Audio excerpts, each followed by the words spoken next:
জনাব তারেক রহমান। জি, ধন্যবাদ।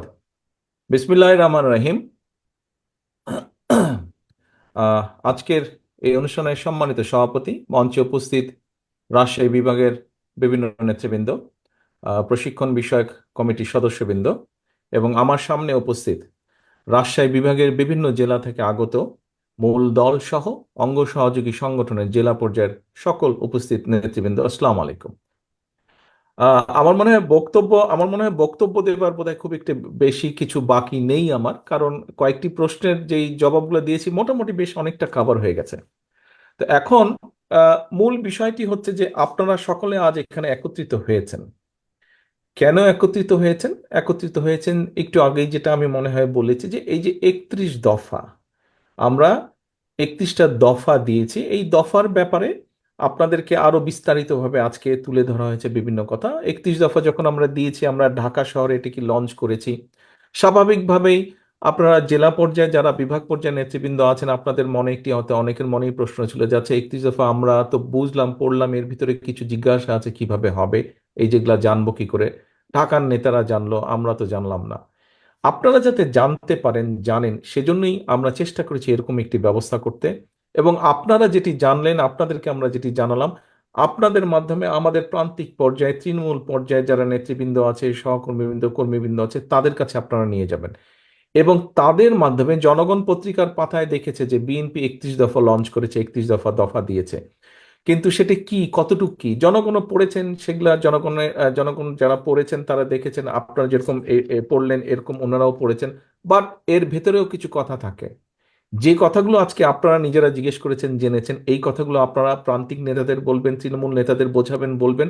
ওনারা এগুলো আবার নিয়ে যাবেন জনগণের কাছে, জনগণের সেই প্রশ্নের উত্তরগুলো ওনারা দিবেন। এখন সহকর্মীবৃন্দ, এই যে 31 দফা, কেন এই 31 দফা? দেখুন, এখানে উপস্থিত যতজন মানুষ আপনারা আজকে উপস্থিত আছেন, আমার মনে হয় না হলেও এখানে এমন একজন মানুষ আছেন যার নামে না হলেও মিনিমাম একটা দুইটা মিথ্যে মামলা আছে, আছে না? মিনিমাম হলেও তা আছে এখানে উপস্থিত প্রতিটা মানুষের নামে, অর্থাৎ প্রত্যেকটা মানুষের নামে এখানে মিথ্যে মামলা কম বেশি আছে।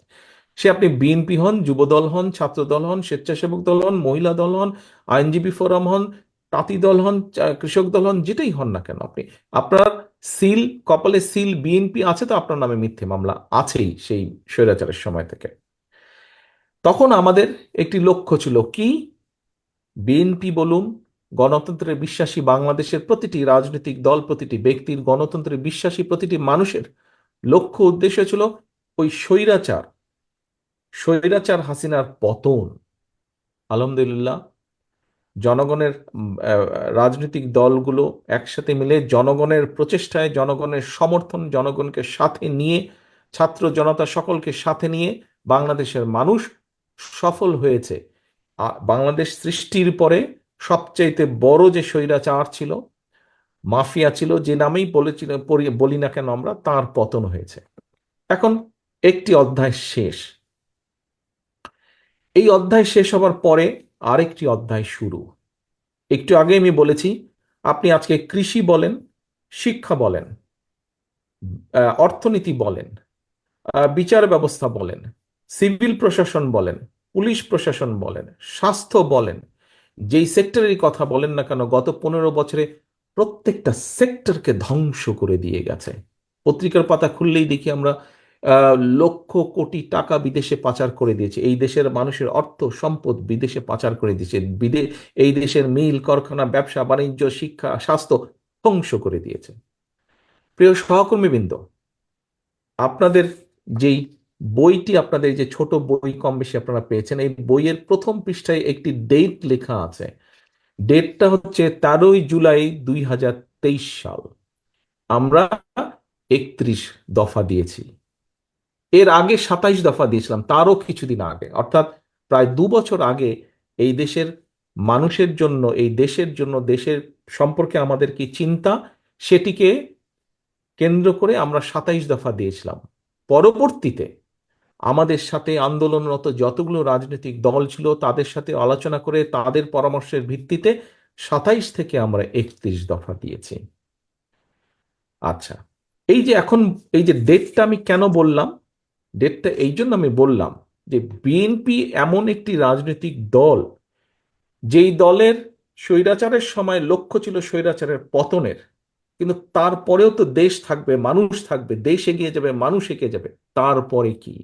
স্বৈরাচারের পতনের পরেও আমাদের একটি লক্ষ্য আছে, আমাদের একটি টার্গেট আছে, আমাদের একটি উদ্দেশ্য আছে, আমাদের একটি এইম আছে, আমাদের একটি পরিকল্পনা আছে। স্বৈরাচারের পতনের পরে সেই লক্ষ্য, উদ্দেশ্য, টার্গেট, এইম যাই বলি না কেন আমরা, সেগুলো কি কি কি, সেটিই হচ্ছে এই 31 দফা। অর্থাৎ আমরা শুধু স্বৈরাচারের পতন নিয়ে কথা বলিনি, পতন নিয়ে আন্দোলন করিনি, পতন নিয়ে আলোচনা করিনি, বক্তব্য রাখিনি। পতনের পরে আমরা কিভাবে দেশকে পুনর্গঠন করব, পতনের পরে আমরা দেশকে কিভাবে এগিয়ে নিয়ে যাব, মানুষের জন্য কি কি কি করব, মানুষের লাইফকে, জীবনকে একটু বেটার করার জন্য, একটু ভালো করার জন্য, তার আলোকে আমরা 31 দফা রচিত করেছি বা উপস্থাপন করেছি। সহকর্মীবৃন্দ, এই 31 দফা 31 দফাই না, জীবন চলমান, দেশ চলমান, সমাজ চলমান, এবং স্বাভাবিকভাবেই অনেক কিছুর পরিবর্তন হবে সময়ের সাথে পর্যায়ক্রমিকভাবে। সেজন্যই আমরা বলেছি যে এই 31 দফার পরেও যদি কোনো ব্যক্তি, কোনো সংগঠন, কোনো দল কোনো ব্যাপারে যদি বেটার কিছু দিতে পারেন, অবশ্যই আমরা সেটি গ্রহণ করব। এই 31 দফা শুধু বিএনপির 31 দফা নয়। একটু আগেই আমি বলেছি 31 দফার মধ্যে আরো রাজনৈতিক দল যারা গণতন্ত্রে বিশ্বাস করে, মানুষের ভোটের অধিকারে বিশ্বাস করে, মানুষের অর্থনৈতিক মুক্তিতে বিশ্বাস করে, তাদের সকলের সম্মিলিত সম্মিলিত চিন্তার সমষ্টিগত ফল হচ্ছে এই 31 দফা। আমাদের সকল গণতন্ত্রে বিশ্বাসী রাজনৈতিক দলগুলোকে এখন আমরা যেহেতু একটি, আমি বিশ্বাস করি, আমার প্রত্যেকটি উপস্থিত নেতাকর্মী বিশ্বাস করেন যে আমরা একটি রেসপন্সিবল দলের ভূমিকা পালন করি, এবং সে কারণেই কিন্তু মানুষের আস্থাও আমাদের উপরে। যতবার বিএনপি দেশ পরিচালনার সুযোগ পেয়েছে, শিক্ষা ক্ষেত্রে বলেন, কৃষি ক্ষেত্রে বলেন, শিল্প ক্ষেত্রে বলেন, অর্থনৈতিক ক্ষেত্রে বলেন, যেই ক্ষেত্রেই বলুন না কেন, হ্যাঁ, আমরা হয়তো সব সময় সব সময় কাঙ্ক্ষিত ফল হয়তো অর্জন করতে পারিনি। যতবার আমরা দেশ পরিচালনার সুযোগ পেয়েছি, আমাদের হয়তো আরো কিছু করার ছিল, আমরা সব করতে পারিনি। কিন্তু এটাও সত্য যে আমরা অনেক কিছু, আলহামদুলিল্লাহ, আল্লাহর রহমতে, মানুষের সমর্থনে অনেক কিছু করেছি এই দেশে। হয়তো আরো অনেক কিছু করার বাকি আছে, সেই অনেক কিছুগুলোই হচ্ছে 31 দফা, এবং সেগুলো আমরা করতে চাই। আজকের এই আলোচনার, এখানে যে আলোচনা বা সেমিনার বা যেটাই বলি না কেন আমরা, এটা হলো মূল লক্ষ্য। সংক্ষেপে আমি আগেই বলেছি, আপনারা জানলেন, আপনারা এখন জানাবেন, আপনারা যাদেরকে জানাবেন তারা, দলের নেতাকর্মী যাদের জানাবেন, তারা গিয়ে আবার পরবর্তীতে জনগণকে জানাবে। অর্থাৎ আমরা যেটাই করতে চাই, যাই করতে চাই, আমরা জনগণকে সাথে নিয়ে করতে চাই। সবসময় আমি বলেছি, বিভিন্ন সময়ে আমি বলেছি, বিএনপি হচ্ছে জনগণের দল। আমরা তো বলি, বক্তব্যই রাখি আমরা, যে বিএনপি সকল শক্তির উৎস হচ্ছে জনগণ, সকল ক্ষমতার উৎস হচ্ছে জনগণ, বিএনপি সকল রাজনৈতিক ক্ষমতার উৎস জনগণ।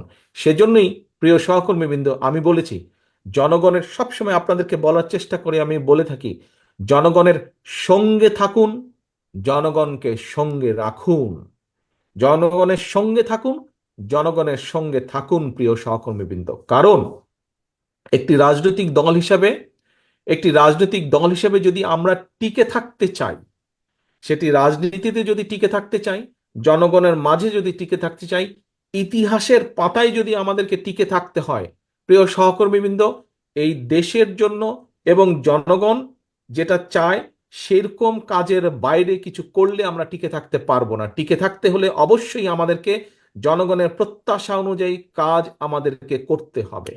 সহকর্মীবৃন্দ, আপনারা প্রায় কিন্তু আমার সাথে যখন দেখা হয়, আপনাদের মিটিং হয় বিভিন্ন জায়গায়, আপনারা আমাকে একটি কথা বলেন, শুধু ব্যক্তিগত মিটিং বা দলীয় মিটিং এ নয়, আপনারা জনসভাতেও অনেকেই বক্তব্যে একটি কথা বলেন। কি কথা? জনগণ বিএনপির দিকে তাকিয়ে আছে, এরকম একটি কথা বলেন তো আপনারা, বলেন না? আপনারা বক্তৃতা, বিবৃতি বিভিন্ন জায়গায় আপনারা বলেন, সেটি বিএনপি হোক, যুবদল, ছাত্রদল, স্বেচ্ছাসেবক, যেই হোক না কেন, আমাদের অঙ্গ সহযোগী, আপনারা বক্তৃতা, বিবৃতিতে, দলীয় ফোরামে হোক, জনসভায় বলেন যে জনগণ বিএনপির